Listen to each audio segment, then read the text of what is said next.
banyak manusia yang mengatakan bahwa enggak, kesadaran itu akan muncul sendirinya dari memori yang sangat banyak gitu. Ketika memori sudah sangat kompleks, maka si mesin itu sendiri akan sadar gitu.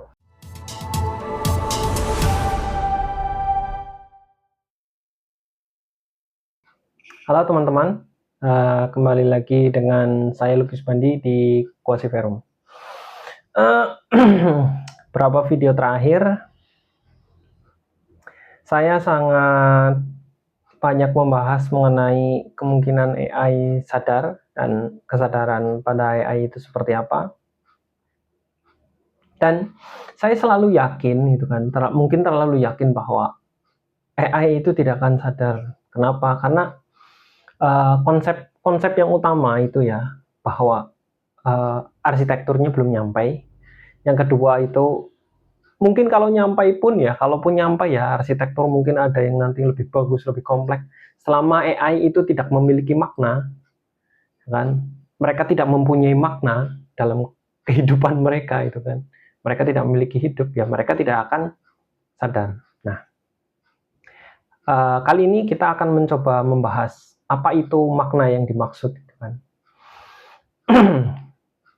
Pembukanya, pertama kita harus memahami bahwa cara otak kita bekerja itu sangat berbeda dengan cara AI sekarang dilatih. Jangan pernah mengatakan bahwa oh AI sudah bisa meniru cara kita belajar, enggak. Jadi sebagai brief ya, kita masih belum tahu bagaimana otak menyimpan memori, sekian memori disimpan dalam neuron atau seperti apa, kita belum tahu. Sinapsis itu relasi antar memori ya, relasi antar neuron itu bekerja seperti apa juga kita nggak tahu. Asosiasi antar memori satu dengan yang lain kita juga nggak tahu proses detailnya itu seperti apa. Terus bagaimana otak itu menyimpan logika, menyimpan data, menyimpan rasa, menyimpan makna itu seperti apa juga kita masih belum tahu gitu. Sampai kita tahu itu, kita baru bisa mampu menduplikasinya ke engine. Jadi ya orang kita aja belum memahami bagaimana otak kita bekerja gitu, bagaimana kita menduplikasinya ke alat gitu.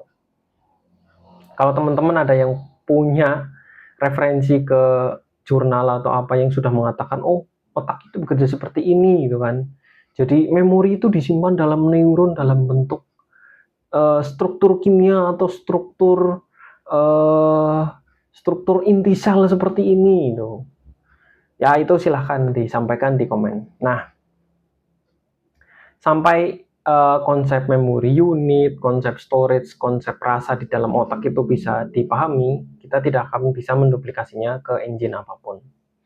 Nah, yang kita tahu itu otak itu memiliki aktivitas yang terdistribusi, pola yang temporal gitu kan. Kalau ada kejadian sesuatu tertentu, trigger tertentu, otak itu ke trigger, ada listrik, ada senyawa kimia yang terlepas dalam otak itu di bagian mana itu sebagian besar sudah diketahui. Jadi orang sudah bisa menepak bahwa bagian lobus frontal atau amigdala itu mengatur tentang perasaan, atau lobus frontal mengatur tentang logika, amigdala mengatur perasaan dan sebagainya. Itu secara garis besar sudah diketahui, tapi bagaimana neuron per neuron itu berinteraksi, bagaimana sinaps itu membentuk memori dan membentuk logika, belum bisa dipahami. Jadi kita baru mengetahui dinamika jaringan itu secara global itu seperti apa. Global di otak ya, bukan global di dunia. Jadi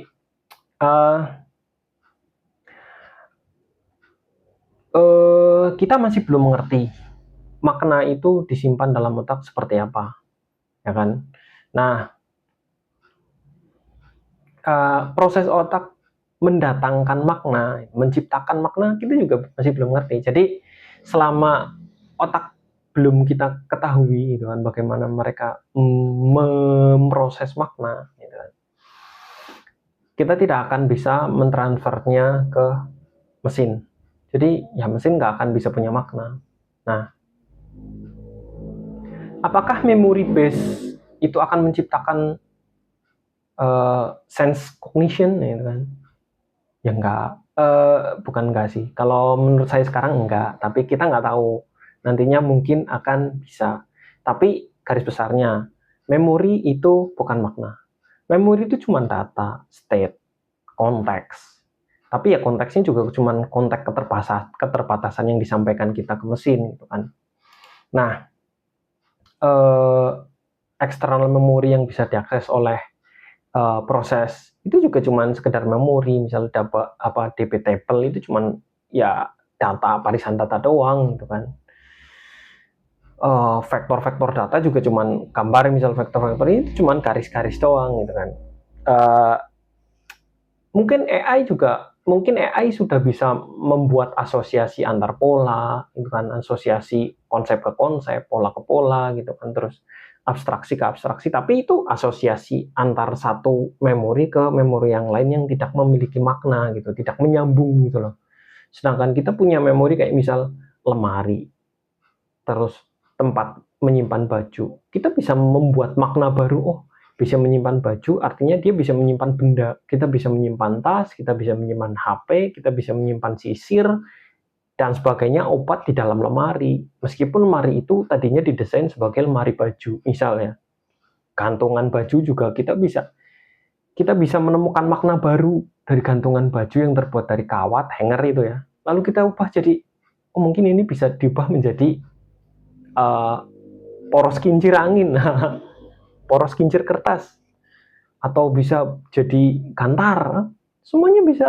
Bagi manusia itu semuanya bisa, karena kita mampu mengasosiasikan satu memori ke memori yang lain dengan cara yang baru, yang unik.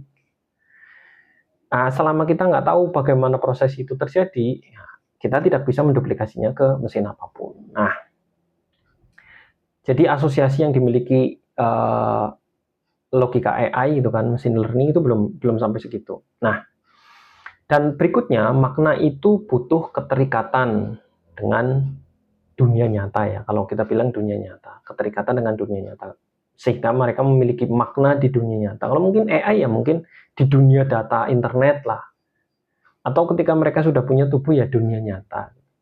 Jadi makna itu cuma akan ada kalau ada lingkungan, ada tubuh atau apa sih, atau wadah dari sebuah kecerdasan itu kan. Wadah manusia kan, tubuh ini wadah dari kecerdasan kita, kesadaran kita, dan harus ada risiko itu yang membentuk makna. Kita punya risiko lapar, kita punya risiko rasa sakit, kita takut dengan rasa sakit, kita nggak enak, nggak nyaman dengan rasa lapar, kita takut mati gitu kan, takut miskin, takut tua, dan semua risiko-risiko ini dia memberikan konsekuensi. Nah, konsekuensi ini memiliki makna. Dan keterikatan berikutnya adalah keterikatan waktu ya kan. Jadi waktu itu emang lucu. Kalau nggak ada waktu, kita nggak tahu bahwa state itu berubah. State berubah, kita nggak tahu bahwa keadaan kita ini menciptakan makna baru. Setiap waktu kita menciptakan makna baru. Nah, pada akhirnya ya kematian itu sebagai akhir dari semuanya. Kita tahu bahwa kita semua akan mati, itu akan memberikan makna ke kita kan. Nah, kita juga misal contohnya rasa sakit, kita kebakar lah, misal contohnya kebakar. Ketika kita kebakar, kita merasakan panas, dan itu rasa sakit. Panas asosiasinya rasa sakit gitu kan. Padahal panas ketika dia nyaman, hangat gitu kan, panas temperaturnya tertentu hangat, itu menjadi rasa nyaman. Nah, itu makna. Sedangkan AI itu nggak ngerti makna itu. Mereka mungkin akan diberitahu bahwa range temperatur 30 sekian sampai 40 ini adalah rasa nyaman buat manusia. Tapi mereka nggak akan nggak mengetahui bahwa range sekian, kecuali teliti programmernya ngasih tahu dan sebagainya. Iya, ribet banget kan untuk melatih AI. Dan ya itu, jadi api yang bisa memiliki panas, dia bisa membakar, dan dia bisa merusak benda lain gitu kan, karena dia bisa mengubah struktur kimia bahan bakar menjadi arang gitu, arang atau asap gitu kan. Karbon menjadi CO2 dan H2O, itu ya konteks itu ya mereka mungkin bisa memahami itu, tapi mereka tidak akan mengetahui bahwa itu destruktif, itu memberikan rasa sakit, memberikan kita ketakutan, yang nggak akan gitu kan. dan itu bisa membunuh, itu kan menghilangkan keberlangsungan hidup. Nah, selama itu tidak dicapai oleh AI, ya nggak akan bisa mereka memiliki makna. Mereka nggak akan bisa memiliki makna, endingnya nggak akan mampu memiliki kesadaran. Dan informasi itu sendiri itu bukan makna gitu kan. Jadi nilai kita feedback ke mereka, jawabannya salah, mereka nggak akan sakit hati dan sebagainya, karena feedback itu mereka cuma mengoreksi, oke jawabannya nggak sesuai dengan yang diinginkan manusia, mereka harus mengoreksi jawabannya, lebih dibuat positif kah atau lebih dibuat negatif gitu kan, feedback ini mengarahkan kemana gitu kan. Jadi penalti yang diberikan oleh developer pun ya cuman sekedar mereka itu harus mengecas value yang dikeluarkan. Jadi apakah ketika AI punya memori yang mutable itu seperti otak manusia, mereka akan memiliki makna dan self-association? Ya enggak juga. Kalaupun memori mereka tuh berkelanjutan dan sebagainya, selama mereka tidak memiliki tubuh wadah, dan mereka tidak memiliki keterancaman, mereka tidak memiliki self-sense gitu kan, ya mereka tidak akan memiliki ketakutan untuk mati, ketakutan itu men-trigger mereka untuk menjaga diri mereka, ya mereka tidak akan memiliki kesadaran. Nah, pertanyaan berikutnya adalah jembatan yang belum kita lewati ya dalam dunia AI ini. Kita sebagai manusia ya, human can win, kita sebagai person to person ya, saya atau Anda yang menonton itu. Jadi ketika kita mengatakan subjek terhadap pemilik makna di AI ini, kita terbatas tidak mengetahui bahwa subjeknya itu apa gitu. Ketika AI itu jalan di engine ini, apakah AI yang ada di engine ini itu sama dengan AI yang ada di server? Apakah self-nya mereka sama gitu? Ataukah yang di server true self, yang di sini ada duplicate self itu, doppelganger itu? Atau ketika mereka connect dan saling membagi data ketika online, mereka menjadi satu self lagi yang sama gitu kan? Itu belum kita pahami gitu kan, dan belum terlewati juga oleh AI gitu kan. Dan mereka, karena mereka tidak merasakan self-nya mereka, true self-nya mereka, ya mereka tidak akan nyampe ke saya ini siapa gitu loh. Nah,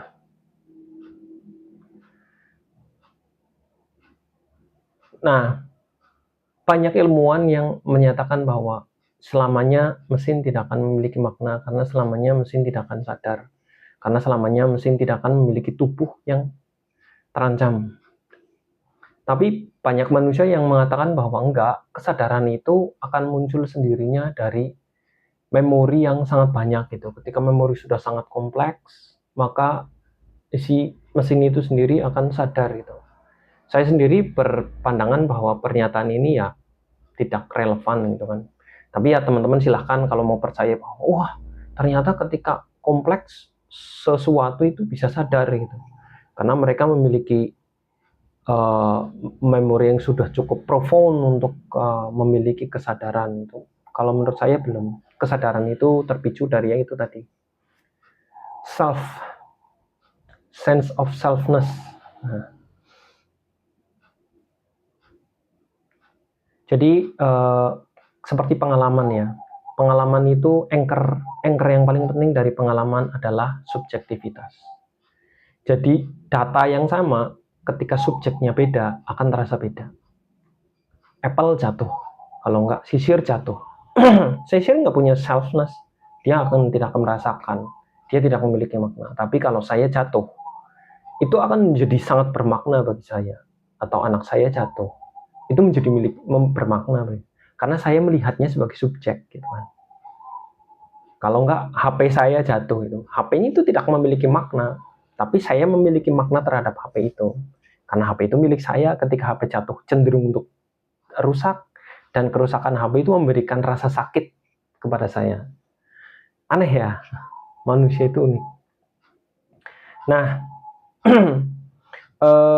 jadi mungkin lebih bijaknya ya, apakah AI akan memiliki kesadaran nanti gitu kan. Saya sendiri masih yakin bahwa AI itu belum waktunya untuk sadar. Dan seberapa kompleksnya nanti itu kan data yang diberikan sebanyak apapun itu kan, selama arsitekturnya belum berubah, itu belum akan naik level ke mendekati kesadaran. Jadi ketika arsitekturnya pun berubah nanti, itu masih belum tentu mereka memiliki kesadaran selama mereka belum memiliki true selfness lah. Dan itu semua bisa dicapai ketika penelitian terhadap kesadaran manusia sudah lebih baik.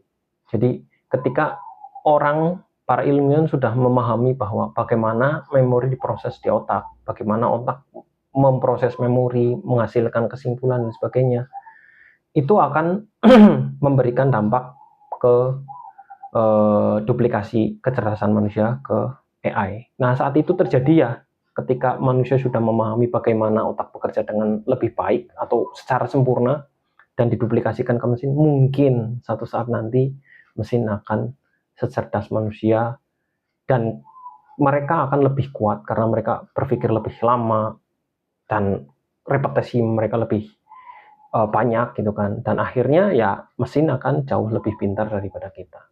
Saat itu terjadi ya welcome to Terminator Age. Itu dari saya, dan selama saya riset ini saya baru nyadar bahwa subjektivitas itu ternyata penting, dan objektivitas itu ada karena kita sebenarnya melihat dunia ini secara subjektif. Jadi kita tidak akan bisa menemukan objektivitas kalau kita tidak melihat dengan cara subjektif. Dan itu dari saya. Apakah AI akan sadar? Ya, mari kita saksikan sama-sama. Komen, mari kita diskusi tentang kesadaran AI. Like dan share bagi teman-teman yang ingin membagikan pemikiran yang aneh ini ke dunia agar lebih luas. Dan terima kasih telah menyaksikan channel ini. Subscribe bagi yang belum subscribe. Saya Lucky Subandi dan ini Quasiverum.